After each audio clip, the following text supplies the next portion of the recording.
अजमेर शरीफ दरगाह, जिसको ख्वाजा मोइनुद्दीन चिश्ती की दरगाह भी कहते हैं, ये पूरी दुनिया में अपनी रूहानी ताकत और करिश्मे के लिए मशहूर है। यहाँ हर मजहब और हर धर्म के लोग ख्वाजा गरीब नवाज से अपनी मुरादें मांगने आते हैं। ये माना जाता है कि यहाँ आने वाले कभी भी खाली हाथ वापस नहीं लौटते। सैफ अली खान, जिनको बॉलीवुड का नवाब भी कहा जाता है, उनकी जिंदगी जितनी रोशन नजर आती है उतनी ही रहस्यमयी और इब्रतनाक भी है। आज वह शोहरत, दौलत और इज्जत के मालिक हैं, लेकिन एक ऐसा भी दूर आया था जब उनकी जिंदगी मुसीबतों और मायूसियों से भरी हुई थी। हर तरफ अंधेरा था और ऐसा लगता था कि उनका मुकद्दर उनसे रूठ चुका है। मगर उसी दौर में कुछ ऐसा हुआ जिसे जानकर आज भी इंसान हैरत में पड़ जाता है। दोस्तों, पूरा वाक्य जानने के लिए वीडियो को आखिर तक जरूर देखें, वीडियो को लाइक करें और अपने दोस्तों में भी शेयर जरूर करें और हमारे चैनल को भी सब्सक्राइब जरूर करें। और अगर आप भी यह मानते हो कि ख्वाजा गरीब नवाज की करमतें सच्ची हैं, तो एक बार कमेंट में या ख्वाजा जरूर लिखें। तो चलिए दोस्तों, शुरू करते हैं। सैफ अली खान, जिन्हें बॉलीवुड का नवाब कहा जाता है, उनकी जिंदगी में वह दौर था जब सब कुछ बिखर रहा था। उनकी फिल्में लगातार फ्लॉप हो रही थीं, उनका आत्मविश्वास चकनाचूर हो चुका था। ऊपर से उनकी शादीशुदा जिंदगी भी तन्हाई और दरारों से भर गई थी।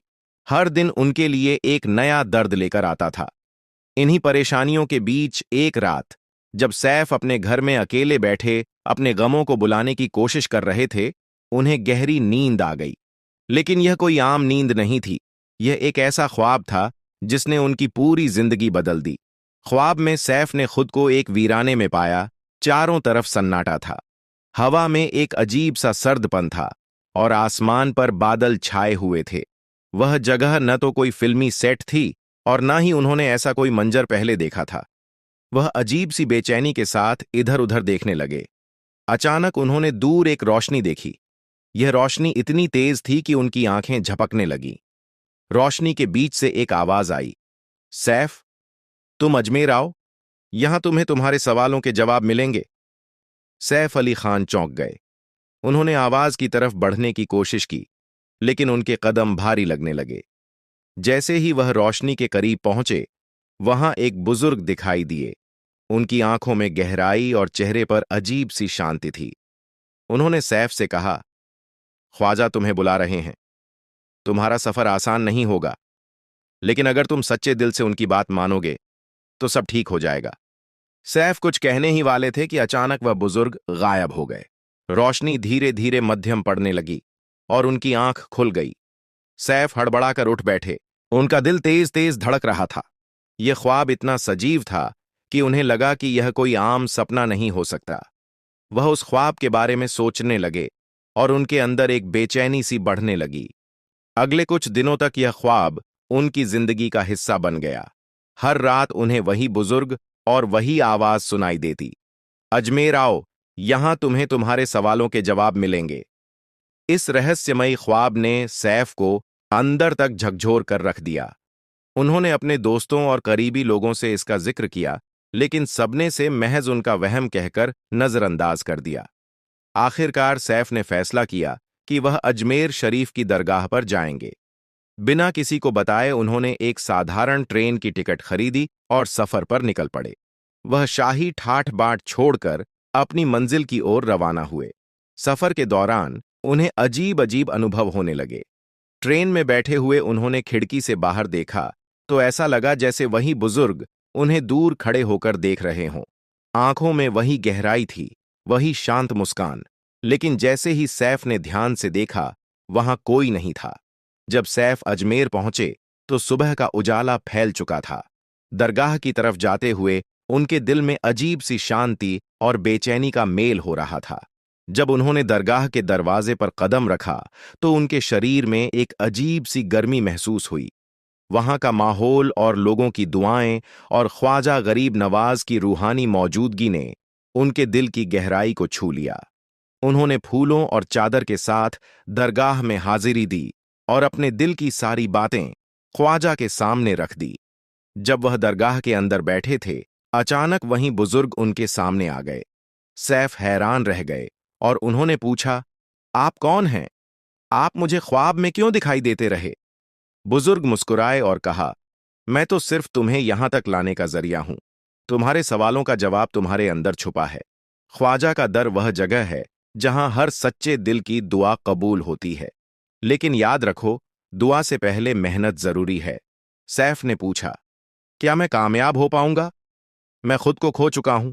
बुजुर्ग ने कहा, तुम्हारी हर नाकामी तुम्हारे अंदर छुपी ताकत को जगाने के लिए थी।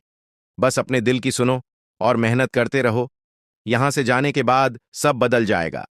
जैसे ही सैफ ने आगे कुछ पूछने की कोशिश की, वह बुजुर्ग गायब हो गए। अजमेर से लौट के बाद सैफ की सोच पूरी तरह बदल चुकी थी। उन्होंने अपने डर को ताकत बनाया और अपनी अदाकारी को गंभीरता से लेना शुरू किया।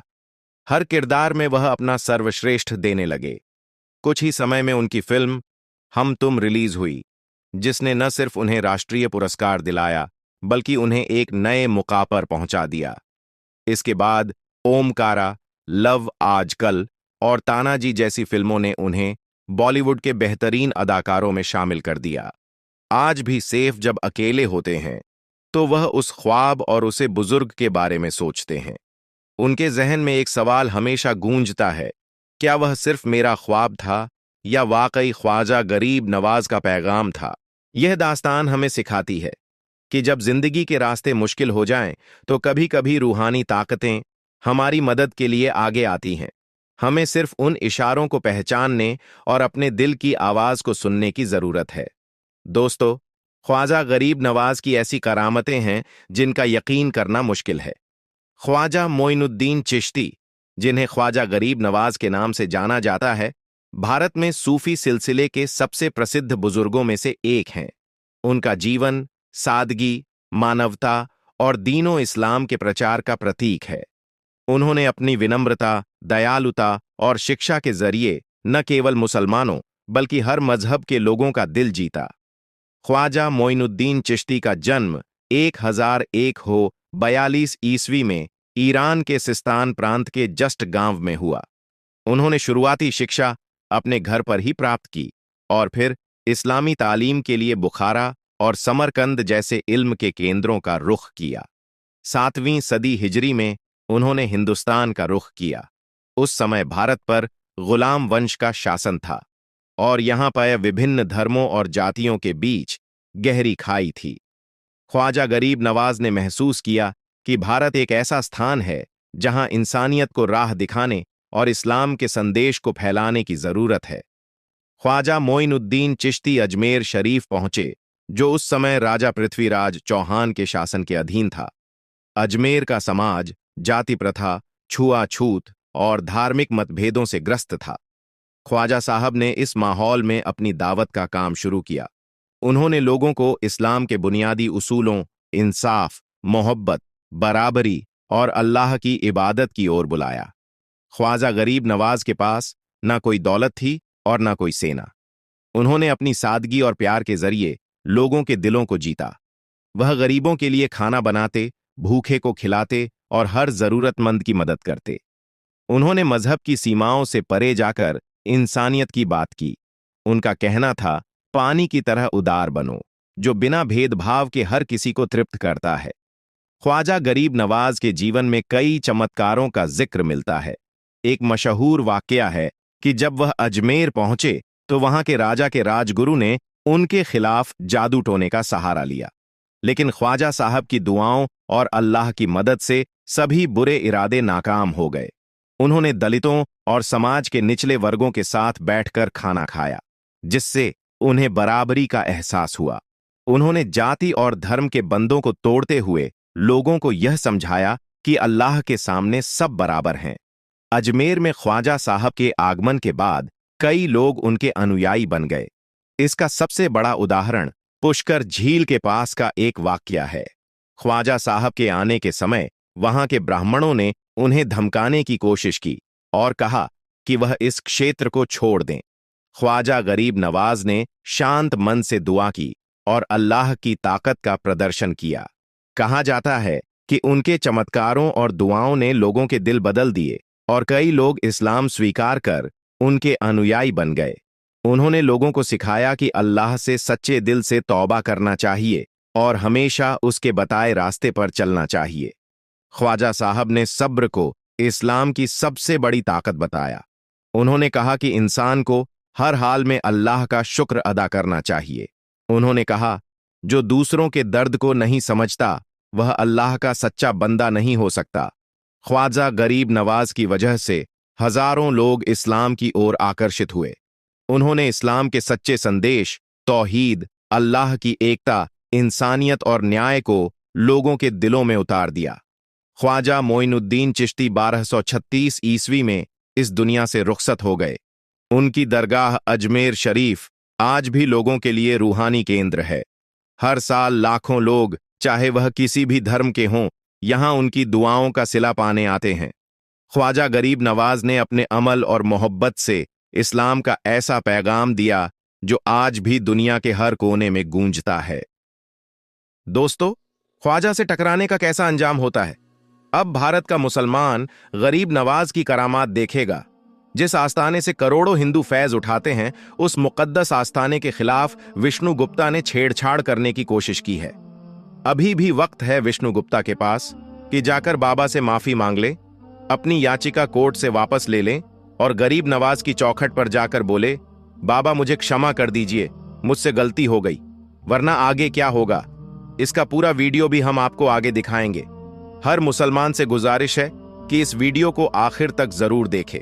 अगर गरीब नवाज से उलझने की माफी नहीं मांगी तो क्या होगा? याद रखना, जो गरीब नवाज अनासागर को एक कांसे में समा सकते हैं, जो बादशाह के ऊंटों को बिठा सकते हैं, अगर वह जलाल में आ गए तो हुकूमत का सत्यानाश हो जाएगा। फिर वह होगा जो सारी दुनिया देखेगी। अजमेर शरीफ के नीचे मंदिर बताने वाले अगर गरीब नवाज से माफी नहीं मांगेंगे तो आगे उनके साथ क्या होने वाला है, इस पूरी वीडियो के अंदर मैं आपको एक ऐसा इब्रतनाक पैगाम बताने वाला हूं जिसको देखना आप सबके लिए बहुत जरूरी है। छोटी छोटी हरकतें करते हुए अब यह बड़े शहंशाह के दरबार में पहुंच गया है, वहां छेड़खानी कर रहा है। अब बस करीब है वह वक्त जब गरीब नवाज का जलाल रंग लाएगा। फिर क्या होगा ऐसे लोगों के साथ, इस पूरी वीडियो में देखिए और जितना हो सके दूसरों तक पहुंचाइए। दोस्तों, ख्वाजा गरीब नवाज की दरगाह पर केस करने वाले के बेटे को कैंसर हो चुका है। यह अब तक की सबसे बड़ी खबर चौंका देने वाली सामने आ चुकी है, जो यकीनन आप लोगों के होश उड़ाकर रख देगी। अजमेर शरीफ के ताल्लुक से आ रही है। यह खबर इस वक्त काफी ज्यादा हिंदुस्तान में वायरल हो रही है। एक पत्रकार हैं जिन्होंने एक स्टेटस लगाया था। इसमें जो गरीब नवाज की दरगाह पर केस करने वाले के बारे में लिखा था वह यकीनन हैरान कर देने वाला है। क्या कुछ उन्होंने बताया, आगे इस वीडियो में दिल थाम कर सुने और हर मुसलमान इसको आखिर तक जरूर देखे। इस वक्त की जो सबसे बड़ी खबर बताई जा रही है, सरकार गरीब नवाज के दरगाह पर सर्वे, याचिका देने वाले के बेटे को कैंसर हुआ है। यह सोशल मीडिया के जरिए से पुष्टि हुई है। यह खबर ऐसे वक्त में सामने आई है दोस्तों, जब आपकी और हमारी और तमाम लोगों की नजरें हजरत ख्वाजा गरीब नवाज की दरगाह से जुड़ी हुई हैं। यहां पर कुछ अहम डिटेल भी आपको देना बहुत जरूरी है। आखिर कौन है वह शख्स जिसने हजरत ख्वाजा गरीब नवाज के आस्थाने पर इस तरह की हरकत कराई, जिसके बाद हिंदुस्तान के तमाम ही लोगों में काफी ज्यादा गुस्सा नजर आने लगा, क्योंकि अभी संभल की जामा मस्जिद का केस खत्म ही नहीं हुआ था और वहां क्या क्या हुआ वह तमाम ही लोगों की आंखों के सामने है। और फिर अगले ही रोज ख्वाजा गरीब नवाज के आस्थाने पर पहुंच गए और दावा किया कि जहां अजमेर शरीफ की दरगाह है वहां पहले कभी शिव मंदिर हुआ करता था। यह सुनते ही हर एक मुसलमान का खून खौल उठता है कि सरकार गरीब नवाज की दरगाह पर डाली गई वह अर्जी मंजूर कर ली जाती है।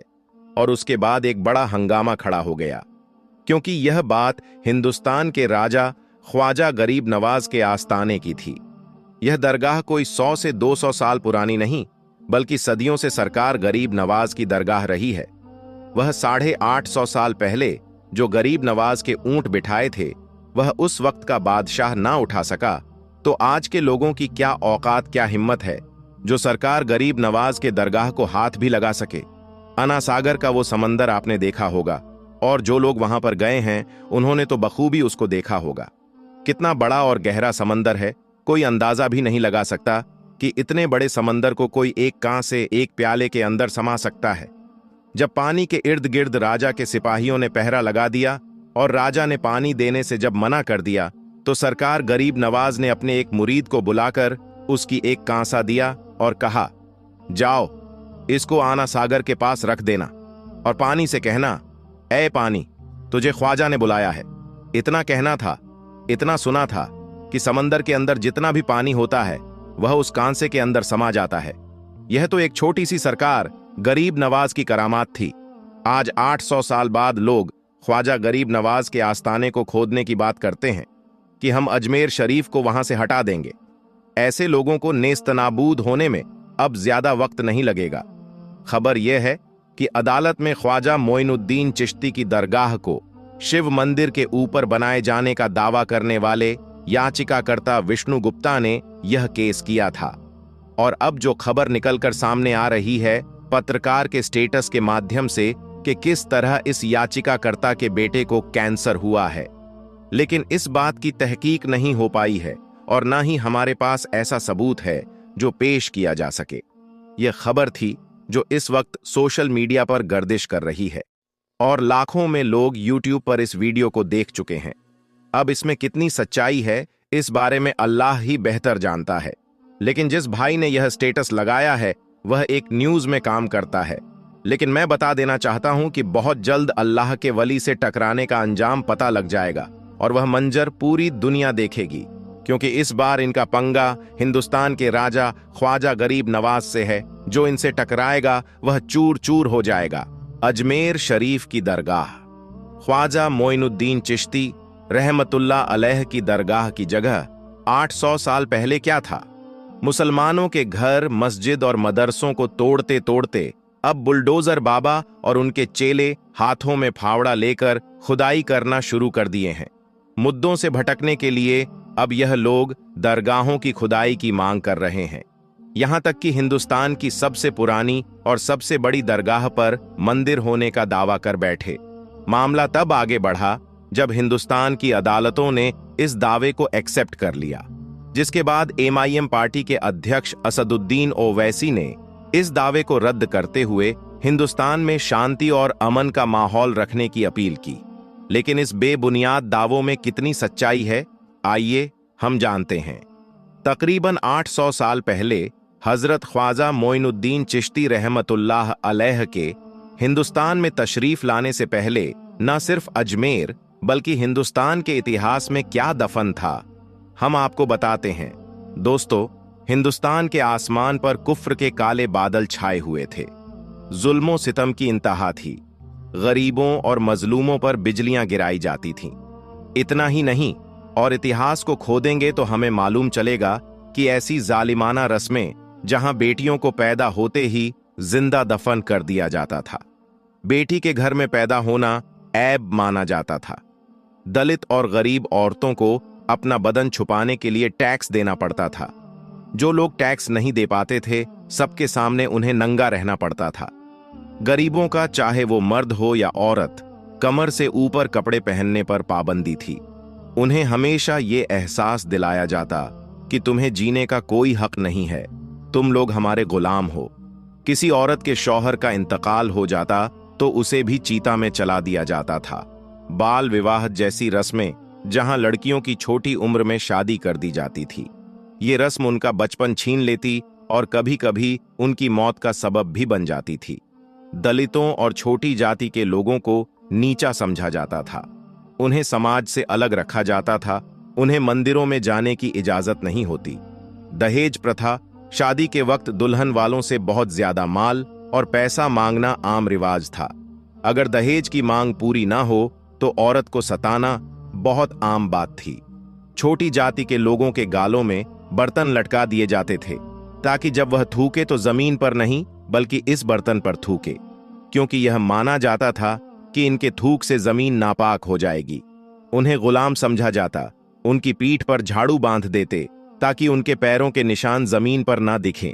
दोस्तों, खोजते खोजते इतिहास की गहराई पर जाएं तो हमें मालूम चलेगा यह दलित आदिवासी भारत के सबसे पहले रहने वाले मूल निवासी ही थे। जबकि आर्य समाज, ब्राह्मण, यह लोग मध्य एशिया से भारत में आए हुए थे। यह वही जगह है जहां आज तुर्क लोग रहते हैं। यही लोग भारत में आकर यहां के रहने वाले दलितों को अपना गुलाम बना लिए। हजरत मोइनुद्दीन चिश्ती के भारत में आने से पहले जमानाए जाहिलियत की तरह औरतों को सिर्फ एक खिलौना समझा जाता था। औरत का वजूद सिर्फ मर्द की ख्वाहिश पूरी करने का जरिया था।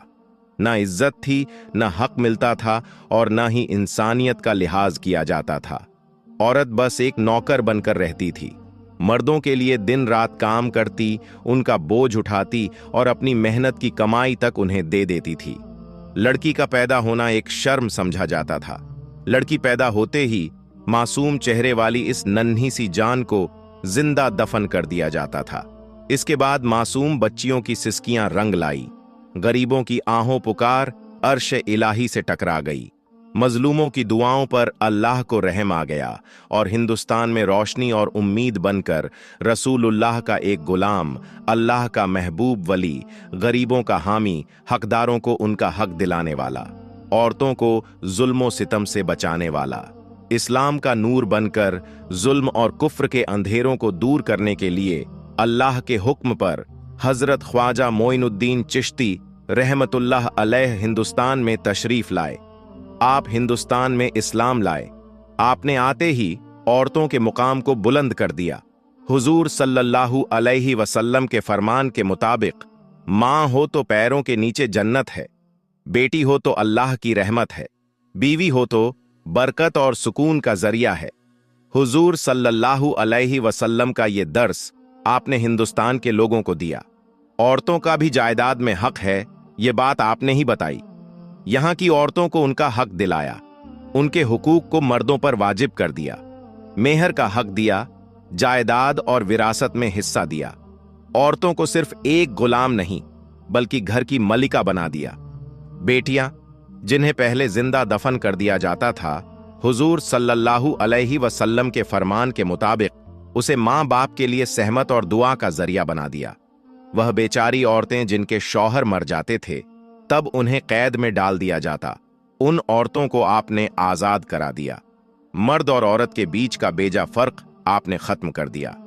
दोस्तों, सरकार गरीब नवाज ने न सिर्फ औरतों को इज्जत दी बल्कि इंसानियत को एक मिसाल दी कि जालिम और मजलूम के दरमियान कैसे फर्क होता है। यह सुल्तानुल हिंद गरीब नवाज का सबसे बड़ा करिश्मा है कि एक जालिम सोसाइटी को इंसानियत और इंसाफ की रोशनी से रोशन कर दिया। आपने ही जात पात की रस्मों को खत्म कर दिया। हुजूर सल्लल्लाहु अलैहि वसल्लम के फरमान के मुताबिक अब मस्जिदों में बादशाह हो या गुलाम एक ही सफ में नजर आने लगे। गरीब हो या अमीर, इमामत करने का हक सबको बराबर मिलने लगा। बेलिबास को लिबास आपने पहनाया। सती प्रथा आपने खत्म की। छूत अछूत की बीमारी को समाज से दूर करने वाले आप ही थे। दहेज की लानतों को बताने वाले आप ही थे। हुजूर सल्लल्लाहु अलैहि वसल्लम की सुन्नत मानकर भूखों को खाना आपने खिलाया और न जाने कितनी ही बुराइयों को हिंदुस्तान से खत्म करने वाले आप ही थे। दुनिया भर को अमन और इंसानियत का पैगाम आप ही ने दिया। यह है हजरत सूफी ख्वाजा मोइनुद्दीन चिश्ती रहमतुल्लाह अलैह अजमेर की दरगाह का इतिहास। 800 सालों से सल्तनतें और हुकूमतें बदलती रहीं, लेकिन हिंदुस्तान के बच्चे बच्चे के दिल में आपकी ही हुकूमत है। हिंदुस्तान का सच्चा एक ही राजा है, एक ही बादशाह है। कुर्सी पर चाहे कोई भी बैठे, हिंदुस्तान का राजा हम सबके ख्वाजा हैं। हिंदू हो या मुस्लिम, सिख हो या ईसाई, सभी धर्म के लोग आपकी इज्जत करते हैं और दुनिया भर के लोग आपकी करामतों का इकरार करते हैं। ख्वाजा का करिश्मा। दुश्मनों के लिए रेड अलर्ट। ख्वाजा से दुश्मनी रखने वालों के लिए रेड अलर्ट। वो लोग जो ख्वाजा के करिश्मात को भूल चुके हैं, वो लोग जो सुल्तानुल हिंद ख्वाजा मोइनुद्दीन चिश्ती की करामत को भूल चुके हैं, एक बार उनको याद दिलाने के लिए आज ये वीडियो बनाया जा रहा है। तो सबसे पहले ख्वाजा से मोहब्बत रखने वाले तमाम आशिकाने ख्वाजा गरीब नवाज से गुजारिश है कि इस वीडियो को ज्यादा से ज्यादा लाइक करके आगे शेयर करें, ताकि जो ख्वाजा के दुश्मन हैं, जो ख्वाजा गरीब नवाज की दरगाह को तोड़ना चाहते हैं, जिनको ख्वाजा गरीब नवाज की दरगाह में मंदिर दिखाई दे रहा है, उनके होश ठिकाने आ जाएं। चलिए दोस्तों, वीडियो का आगाज करते हैं। उससे पहले आपसे अदबन गुजारिश करेंगे कि चैनल को सब्सक्राइब कर लें और ज्यादा से ज्यादा इस वीडियो को शेयर कर दें। दोस्तों, इस समय नफरत पूरे चरम पर है और ख्वाजा गरीब नवाज का यह आलीशान दरबार, सुल्तानुल हिंद का यह मकबूल दरबार, जहां देश से ही नहीं बल्कि विदेश से भी लोग आते हैं और अपनी अकीदत का नजराना पेश करते हैं।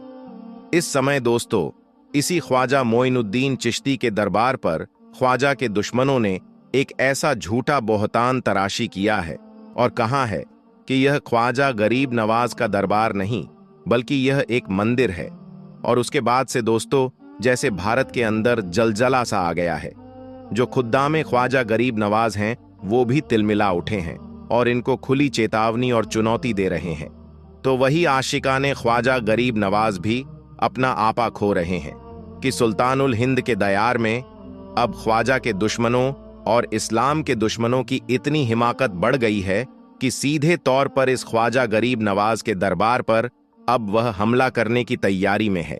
और इसी को लेकर यानी ख्वाजा गरीब नवाज के दरबार को मंदिर करार देते हुए एक पिटीशन अदालत में दायर किया गया है और इसको मंदिर करार देने के लिए अर्जी लगाया गया है। लेकिन दोस्तों, जो ख्वाजा गरीब नवाज से पंगा ले रहे हैं, जो ख्वाजा गरीब नवाज के दरबार को मिटाना चाहते हैं, जो ख्वाजा गरीब नवाज के दरबार पर बुलडोजर चलाना चाहते हैं, उन लोगों को एक जानकारी दे देनी पड़ेगी। यह जानकारी भी उन लोगों को रख लेनी चाहिए, याद कर लेनी चाहिए कि ख्वाजा के दुश्मनों का अंजाम क्या होता है, ख्वाजा गरीब नवाज से टकराने वालों का अंजाम क्या होता है, ख्वाजा गरीब नवाज से भिड़ने वालों का अंजाम क्या होता है।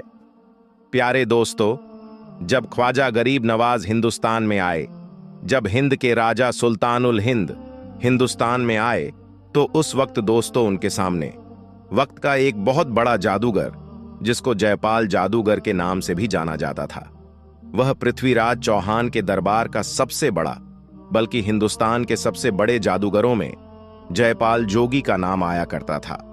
जयपाल जोगी के नाम से लोग डरते थे और जब जब पृथ्वीराज चौहान के शासन पर मुसीबत आती थी, जब जब पृथ्वीराज चौहान का शासन लड़खड़ाने लगता था, जब जब दुश्मन पृथ्वीराज चौहान के दुश्मन हावी होने लगते थे, तब तब पृथ्वीराज चौहान जोगी जयपाल को बुलाता था और उसके जादू के दम पर वह हारी बाजी को जीत जाता था।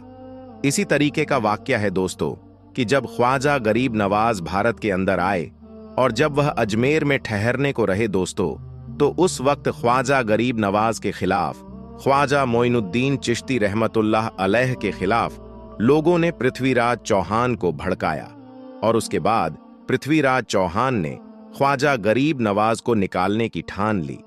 लेकिन तमाम कोशिश करने के बावजूद ख्वाजा गरीब नवाज को वह नहीं निकाल पाया। फिर क्या था दोस्तों, उसने सबसे बड़े जादूगर जयपाल जोगी को बुला दिया।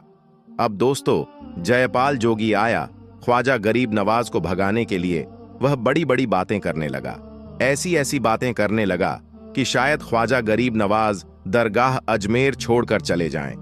लेकिन दोस्तों, ख्वाजा गरीब नवाज तो कुछ और करने के लिए आए थे, इस्लाम की रोशनी जलाने को आए थे, तो उससे वो क्या डरते।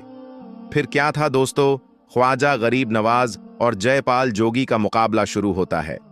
तारीख चीख चीख कर गवाही देती है कि जब ख्वाजा गरीब नवाज के साथ मुकाबला हुआ तो वह जयपाल जादूगर जो था उसने सांप की बारिश की। लेकिन उसके बावजूद जब मुकाबला चालू हुआ, ख्वाजा गरीब नवाज ने एक लकीर जमीन में खींची और अपने तमाम चाहने वालों से कहा कि जब तक मुकाबला हो तुम लोग इस लकीर से बाहर नहीं जाना, इस रेखा से बाहर नहीं जाना। फिर क्या था दोस्तों, जादूगर ने अपने जादू से सांप की बारिश कर दी। लेकिन वह जो सांप थे वह सब के सब ख्वाजा गरीब नवाज के खींची हुए लकीर के दायरे से सब के सब बाहर रह गए। उनके शागिर्दों को कुछ नहीं हुआ, उनके मुरीदों को कुछ नहीं हुआ। फिर जयपाल जोगी ने आग की बारिश की, लेकिन जो आग के अंगारे थे वह भी सारे उस लकीर के बाहर ही गिरे। फिर क्या था, जब जयपाल जोगी को यह लगने लगा, जब ख्वाजा के दुश्मन को यह लगने लगा, जब हिंद के राजा के दुश्मन को यह लगने लगा कि अब उसकी हार निश्चित है, तो उसने एक हिरण की खाल यानी चमड़े की खाल को हवा में फेंका और उस पर सवार होकर उड़ने लगा और उड़कर ख्वाजा गरीब नवाज पर हमला करने के फिराक में था। इतने में हिंद के राजा हम सबके ख्वाजा ख्वाजा महाराजा को जलाल आता है। ख्वाजा गरीब नवाज अपने खड़ावन को हुक्म देते हैं कि जा और उसको नीचे ले आ। फिर क्या था दोस्तों, आज के जमाने का जो ड्रोन होता है, आज के जमाने का जो मिसाइल होता है, आज के जमाने का जो हेलीकॉप्टर होता है, एयरप्लेन होता है, उससे भी ज्यादा तेजी के साथ ख्वाजा की कदमों में पड़ा रहने वाला खड़ावन, उनका चप्पल आसमान में उड़ता है और सबके सामने जयपाल जोगी को पीटना चालू कर देता है। इस कदर पीटता है कि उसको ऐसा लगने लगा कि अगर हम नीचे नहीं आए तो यह चप्पल, यह खड़ावन हमें पीट पीट कर इस दुनिया से हमारी हस्ती को मिटा देगा। फिर क्या था दोस्तों, पिटते पिटते जयपाल जोगी ख्वाजा गरीब नवाज के कदमों में उतरकर गिर जाता है, माफी मांगता है और कलमा पढ़कर मुसलमान हो जाता है। दोस्तों, काबा शरीफ दुनिया की एक ऐसी जगह है जिसके ऊपर से आज तक कोई भी परिंदा नहीं गुजरा है और दुनिया भर के किसी भी एयरलाइंस का कोई भी जहाज भी आज तक काबा शरीफ के ऊपर से नहीं गुजर पाया है।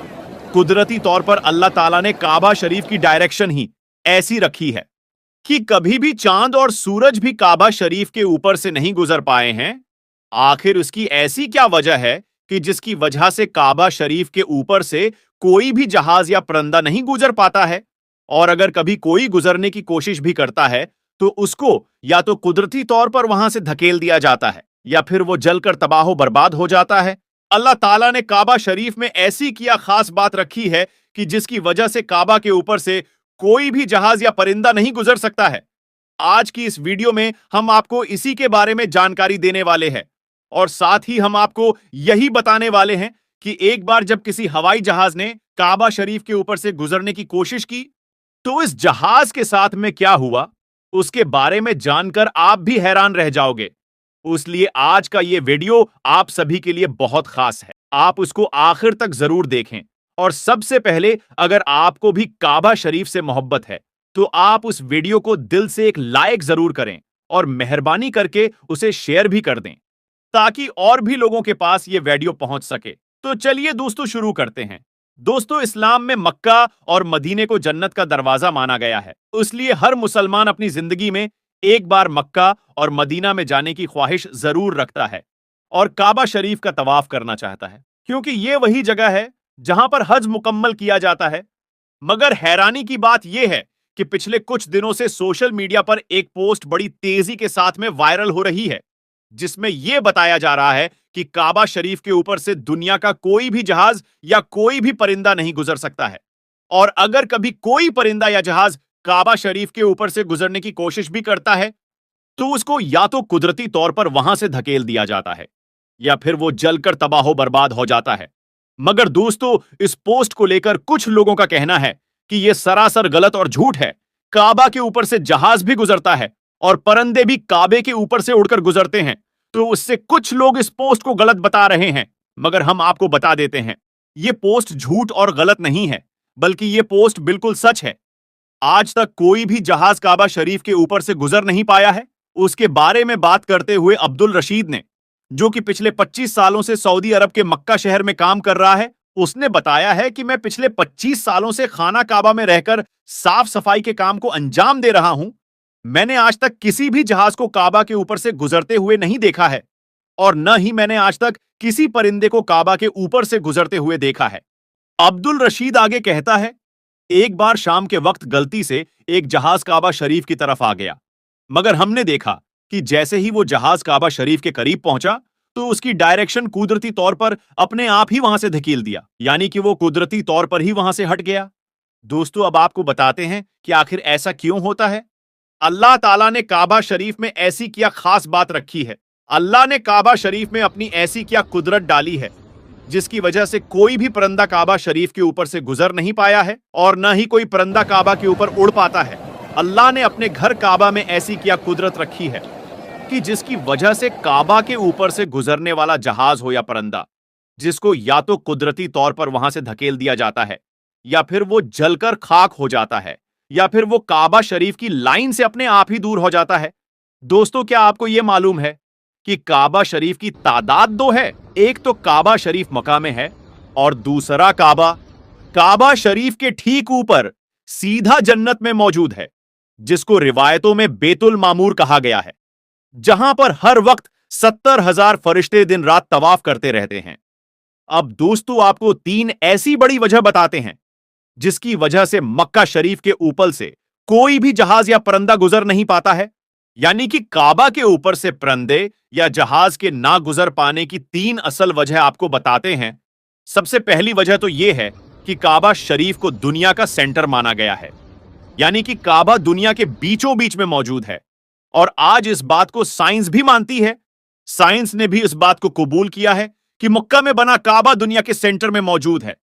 इसी वजह से काबा शरीफ दुनिया के सेंटर में होने की वजह से सबसे ज्यादा ग्रेविटी काबा शरीफ के ठीक ऊपर और नीचे है, जिसकी वजह से यह होता है कि अगर कोई परंदा ये हवाई जहाज काबा शरीफ के ऊपर से गुजरने की कोशिश करता है तो गुरुत्वाकर्षण यानी ग्रेविटी की वजह से वो परंदा या हवाई जहाज अपने आप ही काबा शरीफ की लाइन से दूर हो जाता है।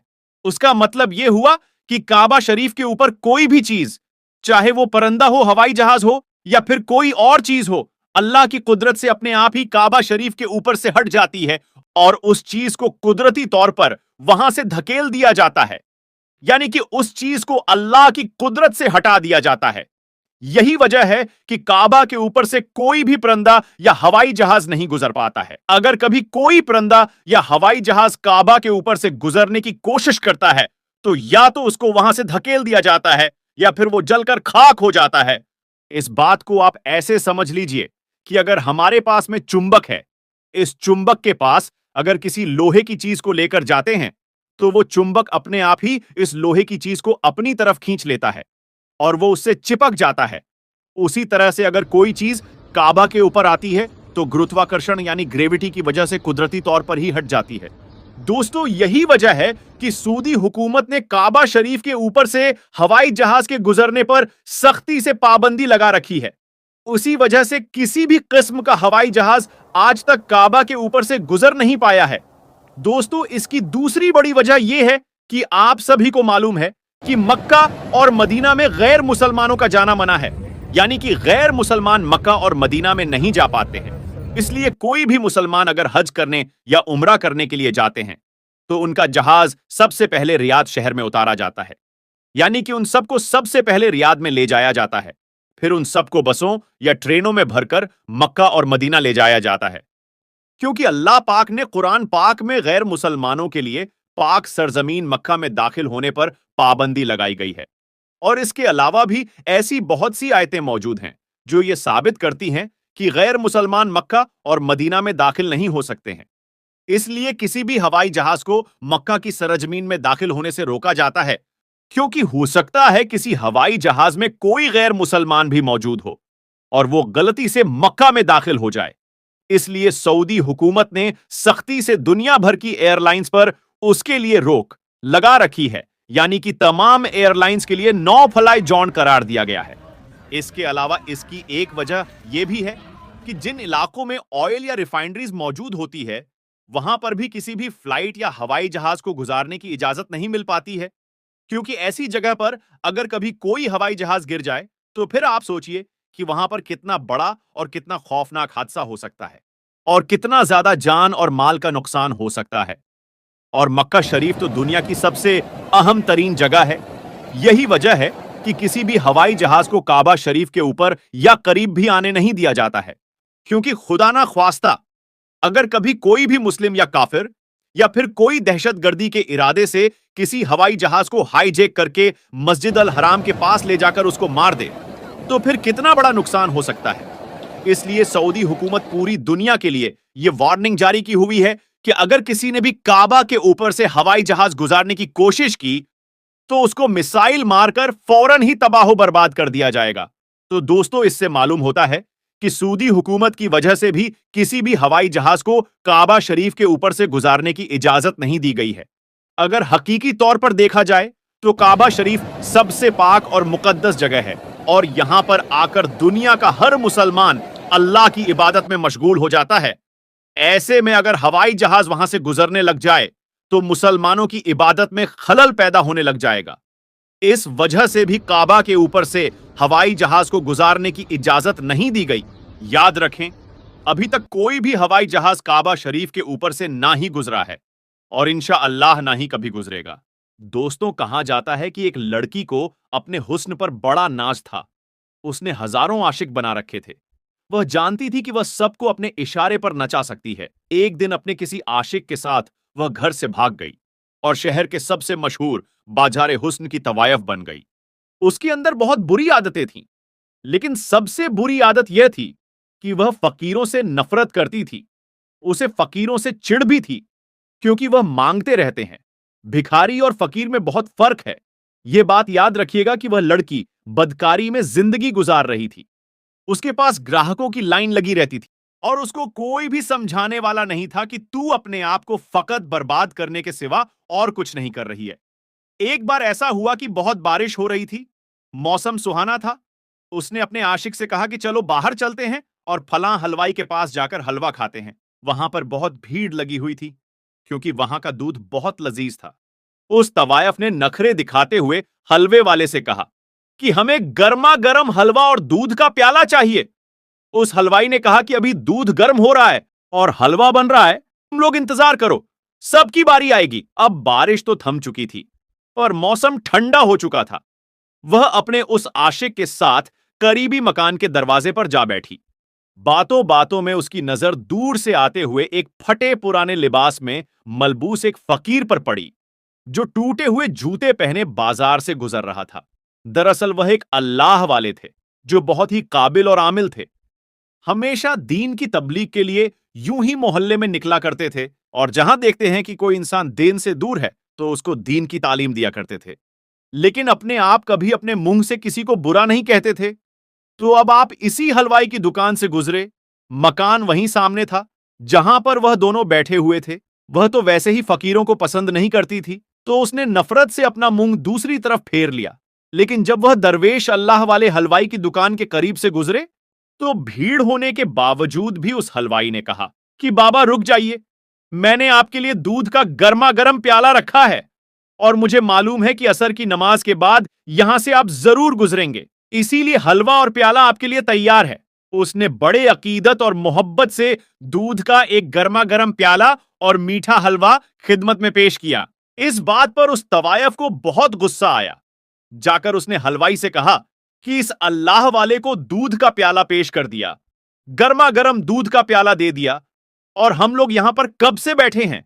वह अपने आशिक से कहने लगी कि देखो, इतनी भीड़ में भी इसने हमसे कहा कि इंतजार करो, और इस फकीर को देखकर फौरन प्याला दे दिया। यह हलवाई झूठ बोलता है। तो यहां पर अल्लाह वाले ने बैठकर बिस्मिल्लाहिर रहमानिर रहीम कहते हुए दूध पी लिया और अल्हम्दुलिल्लाह कहते हुए आगे चल पड़े। वह तवायफ अपने यार के साथ बैठी थी। बारिश की वजह से गलियों में कीचड़ हो गया था। जब अल्लाह वाले उस मकान के सामने से गुजरे, तो बेख्याली में उन अल्लाह वाले का पांव कीचड़ में पड़ा और जिससे कि कीचड़ उड़कर तवायफ के कपड़ों पर चला गया। इस बात पर तवायफ को बड़ा गुस्सा आया। उसने चिल्लाकर कहा, मेरे इतनी कीमती लिबास पर इसने कीचड़ उछाल दिया है। और उसके चीखने चिल्लाने पर वहां भीड़ जमा हो गई। लेकिन इस वक्त उसका वह आशिक उठा और उस गुस्ताख ने यह नहीं देखा कि वह कितने बड़े आलिमे दीन हैं, और अगर फकीर के लिबास में है तो कोई भिखारी नहीं है। अपनी माशूका के लिबास पर कीचड़ के दाग देखकर उसने अल्लाह वाले को वहीं पर थप्पड़ रसीद कर दिया। किसी को उम्मीद नहीं थी कि वह आदमी इतनी सख्त घटिया हरकत करेगा। हलवाई, जो उन अल्लाह वाले का की अकीदतमंद था, वह जोर से बोलने लगा, तुम पागल हो गए हो? नहीं जानते हो कि यह कौन है? अल्लाह वाले ने कहा कि कोई बात नहीं भाई, इसने जो किया है इस औरत की मोहब्बत में किया है। अब मार खाकर अल्लाह ताला का शुक्र अदा करते हुए वह कहने लगे, या अल्लाह, तू बड़ा बेनियाज है। कहीं दूध पिलाता है तो कहीं थप्पड़ नसीब होता है। लेकिन हम भी तेरे चाहने वाले हैं, तेरे आशिक हैं। बस तू अपनी सच्ची राह पर चलाना, हम तो तेरी रजा पर राजी है। यह कहकर अल्लाह वाले आगे चल दिए। आपकी शान में वह औरत गुस्ताखी कर रही थी। उसका वह यार भी उसके साथ मिला हुआ था। उसके बाद वह कहने लगी कि चलो घर के अंदर चलते हैं। तवायफ का वह यार मकान के अंदर जाने ही लगा कि अचानक सीढ़ी पर उसका कदम पड़ा और उसका पांव फिसला और फिर सिर के बाल वह जोर से जमीन पर गिरा और वहीं पर मर गया। तवायफ जो थी वह हाय हाय करने लगी, यह देखो, उस बूढ़े आदमी ने मेरे आशिक को बद्दुआ दी। वह जादूगर है, उसने इस पर पड़कर फूंक था, इसीलिए यह मर गया। उसने लोगों को उनके खिलाफ उकसाना शुरू कर दिया। उसके बाद उस आदमी की तदफीन कर दी गई। उसके बाद तवायफ तो अल्लाह वाले के जैसे पीछे ही पड़ गई। पहले तो वह गुस्ताख थी और अब वह अपने आशिक के मरने पर अल्लाह वाले के खिलाफ लोगों को जमा करना उसने शुरू कर दिया था। और जो लोग बदअकीदा थे, जो लोग वालियों की ताजीम नहीं जानते थे, बुजुर्गों का अदब नहीं करते थे, वह उसके साथ मिल गए, क्योंकि उसके हुस्न के सभी लोग दीवाने थे। उसकी एक अदा पर वह मरते थे। एक आशिक मरा तो उसके हजारों आशिक खड़े हो गए। कहने लगे कि उस अल्लाह वाले को यहां से निकलना पड़ेगा, यह जादूगर है और यह लोगों पर पड़कर फूंकता है, मंत्र पढ़ता है, जादू टोना कर रहा है ताकि लोग मर जाएं, और यह तो हमें भी मार डालेगा। इसको तो यहां से निकलना ही पड़ेगा। हलवाई सबको समझाता है कि देखो वह ऐसे नहीं है, वह बहुत पहुंचे हुए बुजुर्ग है, अल्लाह के वली है, वह बद्दुआ देने वाले नहीं है। जो कुछ भी हुआ उस आदमी की अपनी हरकत से हुआ है, और तुमने देखा नहीं कि उसने उनको थप्पड़ मारा था। अल्लाह ताला नाराज हुआ। लेकिन लोगों ने कहा नहीं नहीं, वह जादूगर है और वह तवायफ बिल्कुल सही कह रही है। तो वह सब लोग उसके हुस्न के दीवाने थे। वह जो कहती थी वह वही करते जाते थे। और फिर सब लोग जमा होकर अल्लाह वाले के पास पहुंचे और आपकी झोपड़ी पर पथराव करना शुरू कर दिया। एक आध पत्थर अल्लाह वाले के सर पर भी लगा और वह जख्मी हो गए, लेकिन उन्होंने उफ तक ना की, बद्दुआ तक ना दी। अल्लाह वाले बाहर आए और हिदायत का रास्ता दिखाते हुए उन्होंने कहा, भाइयों गुस्सा क्यों करते हो? क्या किया है मैंने? उसमें से एक शख्स गुस्से से बोला कि तुमने तो उस हसीन औरत के आशिक को बद्दुआ दी, उस पर कुछ पढ़कर फूंका और जिससे वह मरकर गिर गया। अल्लाह वाले ने कहा कि खुदा की कसम, मैंने कोई बद्दुआ नहीं दी है। उस शख्स ने कहा, फिर वह गिरकर क्यों मारा? अल्लाह वाले ने बताया कि किस तरह अनजाने में उनसे उस तवायफ के कपड़ों पर कीचड़ गिरा और किस तरह उस तवायफ के आशिक ने उन्हें थप्पड़ मारा और वह कैसे मरा। लोगों ने यह बात जाकर उस तवायफ को बता दी। वह कहने लगी कि वह जादूगर है, अल्लाह ताला का नाम लेता है, उसने किया है यह सब कुछ, मैं उसे नहीं छोड़ूंगी। और उसको समझने वालों में वह हलवाई भी शामिल था। हलवाई कहने लगा कि देखो, जो किया था वह मैंने किया था। मैंने तुम्हें दूध का प्याला नहीं दिया था, यह मेरी गलती है, और तुमने सारा गुस्सा उन अल्लाह वाले पर निकाल दिया। तुम नहीं जानती हो कि अल्लाह ताला उनकी शान में की गई गुस्ताखी को पसंद नहीं करता है। मैं पहले भी समझा रहा था और अभी समझा रहा हूं। अभी वक्त है, तौबा कर लो, उनसे माफी मांग लो, वरना बहुत बड़ी सजा मिलेगी। उस तवायफ को और भी ज्यादा गुस्सा आया। उसने कहा कि मैं उनके आगे झुकूं और मैं उनसे माफी मांगूं? ऐसा नहीं हो सकता। तुम नहीं जानते हो कि उन्होंने किस इंसान के साथ यह किया है। मैं तो उनसे बदला लेकर ही रहूंगी। उसके बाद उसने अपने आशिकों में से एक आशिक से पूछा कि यहां पर कोई बहुत बड़ा जादूगर है? तो इसका एक आशिक कहने लगा कि हां, फला जगह पर एक जादूगर बैठता है जो है तो गैर मुस्लिम, लेकिन उसके अमल की काट नहीं है। बड़े बड़े लोग उससे डरते हैं और वह अपने अमल में किसी भी इंसान को जानवर बना देता है। तो उसने कहा कि ठीक है, मैं वही जाऊंगी। उस आशिक के बताने पर अब वह बदला लेने के लिए उस जगह के सबसे बड़े काले जादू करने वाले गैर मुस्लिम जादूगर के पास आई और कहा कि एक मुसलमान फकीर है, ढोंगी बाबा है, और उसने मेरे आशिक को मार दिया है। वह जादूगर है और तुम उसका खात्मा करो, उसको कोई जानवर बना दो ताकि वह दुम हिलाता हुआ मेरे घर के बाहर बैठा रहे। तो उसने कहा, अच्छा, तुम चाहती हो कि मैं उसे कुत्ता बना दूं? तो वह कहने लगी, हां, उसे वही जानवर बना दो जो नापाक है, और लोग उसको अपना पालतू बनाते हैं। गैर मुस्लिम कहने लगा, लेकिन मैं तो सुना है कि वह बहुत पहुंचे हुए आलिम हैं और उनके खिलाफ तो मैं कुछ नहीं कर सकता। वह कहने लगी, तो मैं यह चाहती हूं कि इस बात का कोई तोड़ हो। तुम इतने पहुंचे हुए आलिम हो तो तुम क्या इतना नहीं कर सकते? वह उसको मक्खन लगाते हुए बोलने लगी, मैंने तो बड़ी शोहरत सुनी है तुम्हारी और बहुत उम्मीद लेकर यहां पर आई हूं। मैं तुम्हें मुंह मांगी रकम दूंगी, बहुत पैसा है मेरे पास। उसने कहा, ठीक है, मैं ये अमल करूंगा। मैं काला जादू करके उसको कुत्ता बना दूंगा। लगातार 3 रातों तक वह यह अमल करता रहा, लेकिन कोई फायदा नहीं हुआ। उसे लग रहा था कि कहीं यह अमल इस पर ही भारी न पड़ जाए। उसको अपनी जान की फिक्र हो गई। उसको समझ में नहीं आ रहा था। उसने उस बाजारे हुस्न की तवायफ को बुलाया और कहा कि मैं उन पर कोई अमल नहीं कर सकता हूं। वह बहुत पहुंचे हुए आलिम है। उन पर किया हुआ हर अमल मुझ पर उल्टा हो सकता है और कहीं ऐसा ना हो कि मेरी जान के ही लाले पड़ जाएं। और जहां मैं उन्हें कुत्ता बनाना चाहता हूं, कहीं ऐसा ना हो कि मैं खुद ही कुत्ता बन जाऊं, तो उस तवायफ ने कहा कि मैं खुद उन पर वह अमल करूंगी। तुम तो बहुत बुज़दिल हो, बताओ क्या करना है। उसने कहा कि तुम एक मुसलमान हो, और क्या तुम गैर मुसलमान बनना चाहोगी, क्योंकि इस अमल को करने के बाद तुम मुसलमान नहीं रहोगी। उसने कहा कि मैं उस फकीर से बदला लेने के लिए कुछ भी कर सकती हूं, किसी भी हद तक जा सकती हूं। और फिर उसने वह अमल करना शुरू कर दिया जिस रात उसने वह अमल किया। और यहां अल्लाह वाले अपनी इबादत में लगे हुए थे। उस औरत ने अल्लाह वाले का तसव्वुर किया।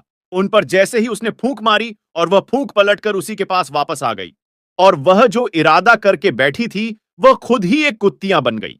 अब वह अपने मकान में बैठी हुई थी। जो कभी अपने हुस्न पर नाच करती थी, आज वह एक जानवर बन गई थी। अल्लाह वाले को अपनी इल्म के जरिए खबर मिल गई थी कि वह तवायफ अब एक कुत्तिया बन गई है, जो कि उन पर अमल करना चाह रही थी। अल्लाह वाले उसके मकान के बाहर आए और आवाज दी कि ए औरत, मैंने तेरे आशिक का कुछ नहीं बिगाड़ा था, वह खुद अपनी गलती से मरा है। अल्लाह ने उसकी मौत इसी तरह से लिखी हुई थी, और क्या तू इस बात पर राजी नहीं है? लेकिन उसने मुझे थप्पड़ मारा था, और अल्लाह ताला ने इस बात को नापसंद किया। मैं ये नहीं कहता कि मैं बहुत पहुंचा हुआ आलिम हूं, बहुत पहुंचा हुआ इंसान हूं, लेकिन अल्लाह ताला पसंद नहीं करता अगर आप किसी मासूम इंसान पर जुल्म करें, और तूने भी वही किया। तू अल्लाह ताला को नहीं जानती है, उसकी कुदरत को नहीं पहचानती है, तो तू मुझ पर वार करना चाहती थी। अब तू देख, अल्लाह ताला ने तेरी नियत और तेरी सोच को ही तुझ पर पलट दिया। और अफसोस कि तू मुसलमान भी तो नहीं रही। तूने गैर मुस्लिम जादूगर का सहारा लिया, मुझे हलाकत में डालने के लिए तूने खुद को हलाक कर लिया। अफसोस है कि तूने अपने आप को बर्बाद कर लिया है। अब वह तवायफ, जो कि अल्लाह वाले को एक जानवर बनाकर अपने कोठे के बाहर बिठाना चाहती थी, अब वह खुद अल्लाह वाले की झोपड़ी के बाहर बैठकर रोती रहती है और उनकी पालतू बन गई। लेकिन अल्लाह वाले उस पर जुल्म नहीं करते, बल्कि उसके हक में दुआ करते हैं।